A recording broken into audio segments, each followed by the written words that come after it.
think a lot of times we talk about regenerative agriculture, and sometimes, like our stevia program, it's farming families that are growing a crop in their garden.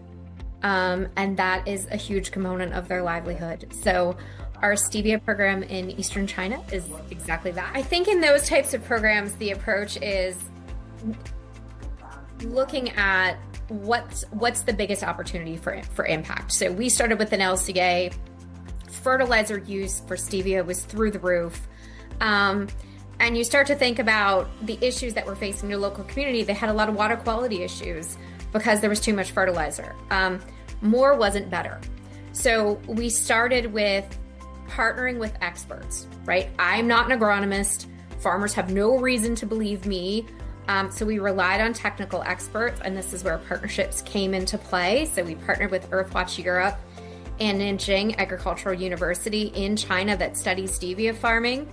So we placed the experts on the ground with the farmers to understand what are they actually doing, talk about soil health, how do you take a soil sample, how do you analyze the results of the soil sample and make decisions. And last year, we found the optimum level of fertilizer for farmers to use that was a significant reduction.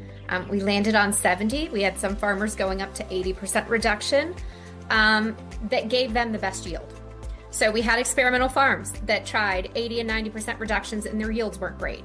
You can't ask farmers to in perpetuity farm where their yields are lower than if they use 10% more fertilizer. So it took years to get to the place where we said, okay, this is the exact amount of fertilizer and the application that you should be using.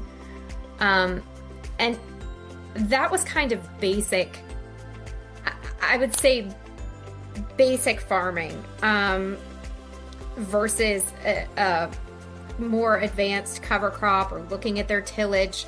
We focused on recycling programs, fundamental education on what does sustainability look like in farming. And that practice grew. So we did help financially fund some of the slow release fertilizers. We helped to fund some of the movement, so it decreased the input cost. But immediately the farmers felt the impact of buying a lot less fertilizer and spending a lot less time out in the field applying it. So they immediately felt this return on investment because they were spending less. And then over time, we started to see those optimum yields that we all had hoped for. Last year, we started to introduce cover crops. So now we're starting to get into the regenerative phase, right? Where now they're planting a whole new commodity that they can sell to improve their livelihoods, improve soil health. And it's really been this growth over time that the farmers went from saying, we don't know if we want to do this, to experiencing floods and droughts, to saying in their surveys, this is a core component of how we farm. We need this program. And that's a really big cultural shift that these programs can make, but it takes time. It doesn't happen the first year or the first 2 years. It really takes time to kind of meet them where they are and help them think about farming differently than maybe they have for a very long time.